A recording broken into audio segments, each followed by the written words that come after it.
तो चलो आज मैं आपको दिखाती हूँ कि कुकर में हम कैसे खीर बनाते हैं और बहुत ही इजी और बहुत ही टेस्टी बनती है। वैसे तो सब लोग खीर बनाते ही होंगे, आई नो खीर की रेसिपी देने का कोई इतना वो नहीं है, लेकिन क्योंकि ये डिफरेंट टाइप की है और माई टाइप ऑफ दिस थिंग, तो आपको मैं दिखाती हूँ उसमें हमें क्या क्या चीज़ें चाहिए। So these are the things which we need to make cooker वाली खीर। First of all full cream milk 1 litre. Full cream हो तो ज़्यादा अच्छा टेस्ट आता है। अच्छा, और फिर second most important is rice, चावल। चावल बासमती नहीं लेंगे, will take short grain rice. Short grain rice जल्दी पक जाते हैं और जब हम खीर बनाते हैं तो बहुत अच्छा क्रीमी टेक्सचर आता है। उसके बाद sugar 5 teaspoons and then almond, cashew 1 spoon, किशमिश 1 स्पून। किशमिश को हमने पानी में थोड़ा डिप किया हुआ है। देन ग्रीन कार्डमम, हरी इलायची 4 to 5, इसको भी हम अच्छे से क्रश कर लेंगे। देन केसर। ओके, अब हम सबसे पहले राइस को अच्छे से वॉश करके 2-3 बार अच्छे से वॉश कर लेंगे। ये जो हमने शॉर्ट ग्रेन राइस लिए हैं, ये मैंने लिए हैं सोना मसूरी राइस। ये ब्लिंकिट में आराम से मिल जाते हैं। बासमती इसलिए नहीं लेते क्योंकि बासमती ऑलरेडी ट्रीटेड होते हैं, वो थोड़ा सा स्टीम किए कुक किए होते हैं, तो उसका खीर में अच्छा इतना इससे ज़्यादा शॉर्ट ग्रेन राइस में अच्छा टेक्सचर एंड टेस्ट आता है। तो ये हमने अच्छे से इसको वॉश कर लिया। अब वॉश करके इसको हम फ्रेश पानी डाल के, थोड़ा वाटर डाल के हाफ़ एन आवर के लिए सोक कर देंगे। ये हाफ़ एन आवर के लिए हम इसको सोक कर देंगे ताकि ये जल्दी से वो भी हो जाए, कुक हो जाए।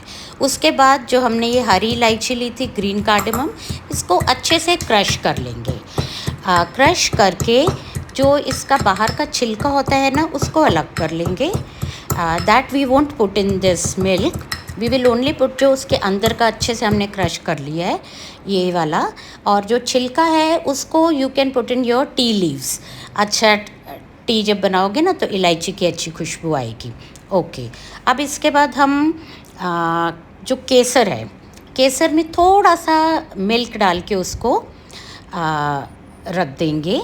वो भी बाद में डालेंगे उसमें खीर में, लेकिन हम इसको थोड़ा सा मिल्क में डिप करके रख देंगे तो इससे भी अच्छा कलर आ जाता है। Let's start now. कुकर में हम थोड़ा सा बिल्कुल से 2-3 स्पून पानी डाल लेंगे, दैट्स इट। उसके बाद अब हम इसमें डाल रहे हैं 1 litre full cream milk.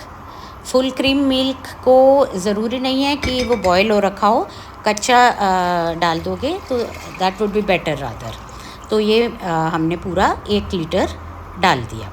1 litre डाल के उसको थोड़ी देर के लिए लाइट सा गर्म होने देंगे। कुकर का सिर्फ हम ऊपर रखेंगे, उसको बंद नहीं करेंगे जो इसका ढक्कन है। तो इसको ऐसे रख के 2 मिनट के लिए हम छोड़ देंगे। फिर थोड़ा सा जब गर्म हो गया तो उसके अंदर अब हम डालेंगे ये जो हाफ़ कटोरी हमने सोक करके रखे हुए थे राइस। तो सोक होने के बाद अब ये जल्दी थोड़ा कुक हो जाएंगे, तो इसको हमने अच्छे से सारा इसके अंदर डाल दिया।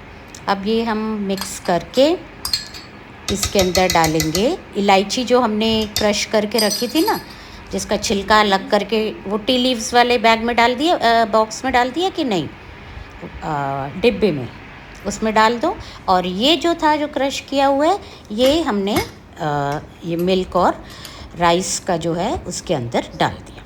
ऑल राइट, अब ये हमने 7 to 8 मिनट्स तक हाई फ्लेम पे रखना है। और ये देखिए ये ऐसे थोड़ा थोड़ा बाहर आना शुरू हो जाएगा। ये पहले हमने हाई फायर पे रखा हुआ था, तो 6 to 7 मिनट्स में एक विसल आ गई। तो उसके बाद हमने उसको बिल्कुल स्लो वाला जो आपका होता है बर्नर, उस पर उसको भी बहुत सिम करके रखा हुआ है।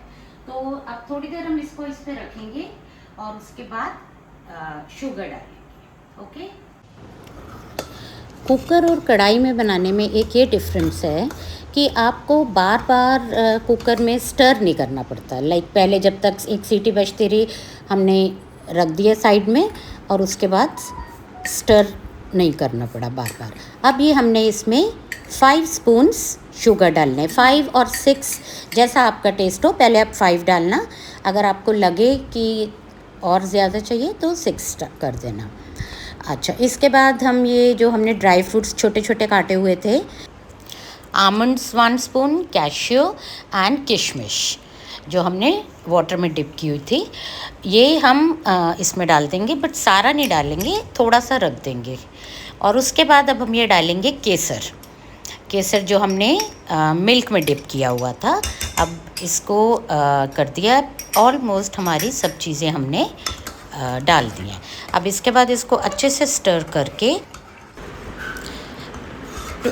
10 to 15 मिनट्स हम स्लो फायर पे रख देंगे। अगर आपको थिक चाहिए होगी तो थोड़ा देर ज़्यादा रख लेना, अदरवाइज़ 10-15 मिनट्स में ये बिल्कुल परफेक्ट, ये देखो कितनी अच्छी इसकी क्रीमी कंसिस्टेंसी आ गई है, टेक्सचर इज़ सो गुड। और इसको बस अब हम जितना हमें चाहिए, whether we want it more thick तो हम ऐसा रखेंगे, अगर थोड़ा सा हमें कम थिक चाहिए तो हम इसको 10 मिनट्स में ही आई थिंक हो जाएगा। तो कि थोड़ा सा मिल्क रख लेना जब हमने इसको डाल दिया उसमें बाउल में, और उसके बाद अगले दिन जब आप सुबह देखोगे कि ज़्यादा थिक हो गई है तो you can add milk also. जैसे ये देखो, ये अभी ठीक है, बिल्कुल गरम खानी हो तो दिस इज़ परफेक्ट। लेकिन अगर सुबह हम शायद देखेंगे तो काफ़ी थिक हो जाएगी, तो हमने ये मिल्क रखा हुआ है, इसको हम थोड़ा सा सुबह ऐड कर सकते हैं अगर हमें ज़्यादा थिक नहीं चाहिए। तो अब इसके ऊपर जो हमारे ड्राई फ्रूट्स हमने रखे हुए थे, हाफ़ पहले डाल दिए थे और हाफ़ जो है अब हम इसके ऊपर अच्छे से गार्निश कर देंगे। और देखिए क्या कलर कितना अच्छा आ गया, and it's looking so good. और बहुत ही अच्छी लगती है मुझे ये। एंड कोई टाइम नहीं वेस्ट हुआ, कुछ नहीं हुआ, कोई गैस के आगे नहीं खड़े रहना, बस एक सीटी बजाओ, उसके बाद 15 मिनट्स के लिए 20 मिनट्स सॉरी 20 मिनट्स के लिए रख दो, बस all done. See our kheer is ready which we have made in cooker. कैसी लग रही है? टेस्ट तो मैं आपको खा के ही बताऊंगी कैसी है बट हमने पहले बनाई हुई है, हमारे घर में सबको पसंद है। ये मैंने रेसिपी इसलिए करी बिकॉज कई लोगों को मैंने जिनको खिलाई, they tried but they said हमसे नहीं बनती, हमसे ऐसी नहीं बनती। तो आई वॉज़ वंडरिंग कि इतनी तो सिंपल है, क्यों नहीं बनती। तो मैंने कहा चलो मैं एक इसकी रेसिपी बनाती हूँ so that everybody can make it. Hope you like the video. आप ये अपने घर में ज़रूर ट्राई करना। इट्स वेरी सिंपल, कुछ भी नहीं है। जो बिगनर्स है ना, even they can also try. हाँ, और ट्राई करने के बाद मुझे कमेंट सेक्शन में बताना आप लोगों को कैसे लगी ये। And if you like the recipe, if you like the video, then please do like, share and subscribe my channel G House Vlogs. See you in next video.